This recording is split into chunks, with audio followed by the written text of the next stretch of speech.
I first became aware of the lamp's presence 6 days after it somehow appeared in my apartment. I opened the door that morning with the weight of an ordinary routine. Coffee in hand, briefcase under my arm, only to be stopped cold by a soft, amber glow spilling beneath the threshold. My heart stuttered. The air felt different somehow, as if charged with the hush of a crowded cathedral. I set down the coffee, wiped my palms on my trousers and slipped inside. There it was. A delicate brass table lamp, the shade a muted beige, perched upon a small wooden side table that I had moved just 2 days earlier. I would have remembered placing it there. I never bought such a lamp, nor recalled borrowing one. Curious.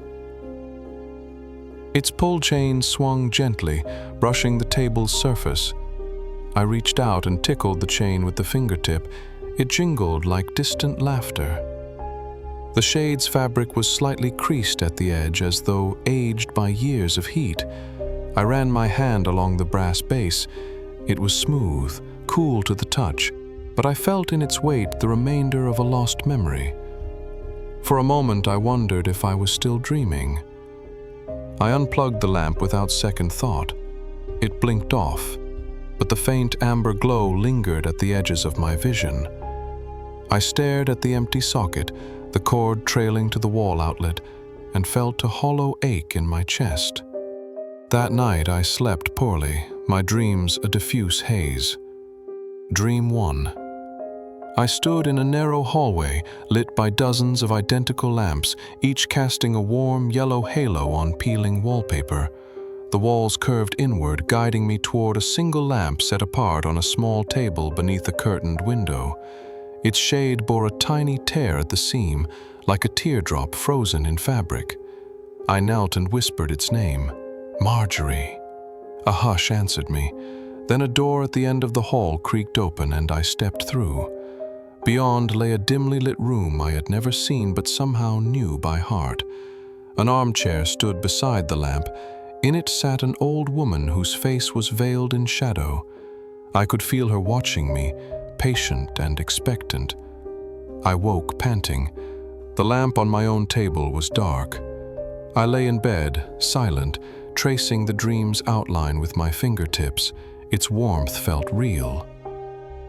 Over the next days, my waking hours fractured into 2 worlds, one of practical tasks, emails, grocery runs, laundry, and one of the lamp.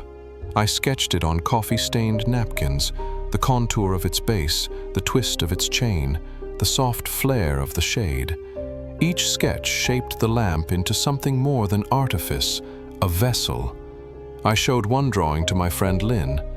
"It's beautiful," she said, sipping green tea. "Looks antique." I laughed, but my hand shook. "I never bought it," I admitted. Her brow furrowed. That evening, I made a dream journal. I placed it on my bedside table, beside a pen dipped in deep blue ink. When I awoke, I scrawled every detail I could recall. The tear in the shade, the hush in the hallway, the way the woman's breath sounded. Sometimes I added question marks, moments I only half remembered, like the smell of lilac and old paper. Dream 2. The lamp was on a small desk, cluttered with yellowed letters and faded photographs. I sat in the armchair, reading one letter. The script looped elegantly, addressed to someone named Marjorie E. Willen. A date, 1947, glowed at the top. I looked up to find the old woman leaning over my shoulder, her eyes bright with sorrow. She placed her hand atop mine and squeezed gently. The room pulsed, the walls shifting like pages in a book. I tried to speak, but found no words. Then the lamp's chain jingled, and everything collapsed into darkness. I woke with a start. My pen lay across the dream journal, ink blotting the page.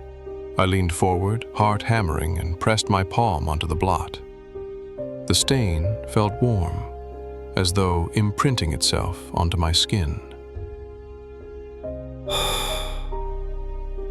Compelled by a sudden certainty, I went online and searched Marjorie E. Willen, 1947. The results were silence. No records, no genealogy entries, no birth certificates, no obituary. It was as if she had never existed. My chest tightened. I closed my laptop and stared at the lamp's unlit form across the room. It seemed to pulse in time with my heartbeat.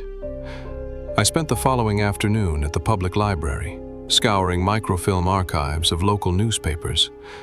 By the time my eyes stung from the flickering reels, I had found a single birth announcement. Marjorie Ellen Willen, born 1928, Hotham County. Then a caretaker's registry. Marjorie E. Willen, caretaker, Willoughby Estate, 1946 to 1978. And then nothing. Her name vanished after 1978.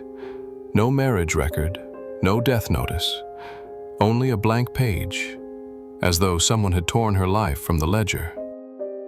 I photocopied the entries, hands trembling. As I left, the librarian eyed me curiously. I smiled and slipped out into the rain. Dream 3. The Willoughby estate loomed before me, its stone walls cold and silent. Ivy crept across the facade like skeletal fingers. I stepped inside. The oak doors groaned. Dust motes drifted in the air. The caretaker's room was just as I dreamed.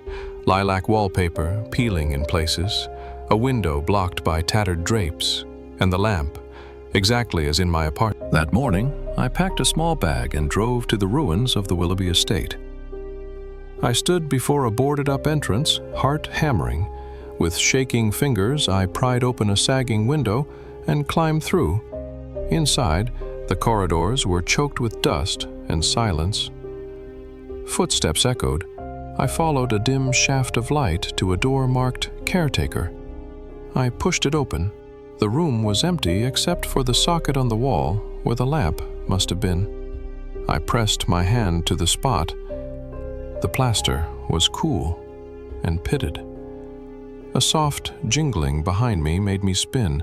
There she stood, Marjorie, as clear as in my dreams, her hair silver, eyes bright with gentle authority. She wore the same simple dress, faded but neat. "You came," she said. Her voice was the hush of pages turning. "I needed to remember," I whispered. "You remember everything now," she replied.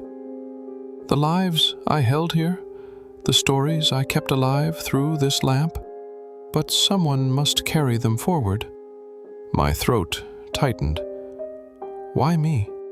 She stepped closer, the light around her shimmering. "Because you listen." I thought of the nights scribbling in my journal, the hours spent tracing her life through faded documents. I felt her gratitude in the marrow of my bones. I nodded. She placed her hand on my shoulder, warm as a living thing. "Then will you take the lamp?" I swallowed. "Yes." She smiled, a slow curve of release. "Thank you, child." And with that, she faded, leaving only the quiet hum of memory. I carried the lamp back through the overgrown corridors, down the cracked steps, and into my car. It fit in my arms as if it belonged. Back in my apartment, I set it on the table and plugged it in. It glowed immediately, the tear in the shade visible now in plain relief. I reached out and felt the warmth seep into my fingertips. That night, I dreamed of Marjorie as a child, her laughter echoing through a sunny garden. I dreamed of the estate's grand halls, the servants' whispers, the storms that rattled the windows. Each dream was a gift. I woke and wrote them down, filling notebook after notebook. In the weeks since, the lamp has become my constant companion. It lights my readings, my writing, my quiet evenings alone. Sometimes I feel its glow change, warmer when I sleep, but cooler when I'm awake. Sometimes I catch a glimmer of movement in its reflection, as though someone stands behind me in the glass. Yesterday, Lynn came over and asked why I had stacks of journals and microfilm printouts littering the floor. I simply said, "I'm telling someone." I no longer fear the dreams. I welcome them. Each dawn I reach for my journal and write the next chapter. The lamp glows softly beside me, its chain occasionally jingling as if applauding. One day, I will pass the lamp on. When I feel its warmth slip from my fingertips, I will know another listener awaits. Until then, I am its keeper, guardian of Marjorie's stories, custodian of memories no one else can hold. Because in the end, memory is not just mine or hers, it belongs to anyone who remembers.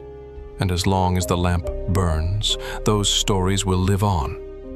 If the glow of this story stirred something in your heart, please tap like and subscribe to WhisperTales for more slow-burning mysteries. Hit the bell so you never miss a whisper of forgotten memories. Tell me in the comments, what secret memory would you chase if a lamp could reveal it?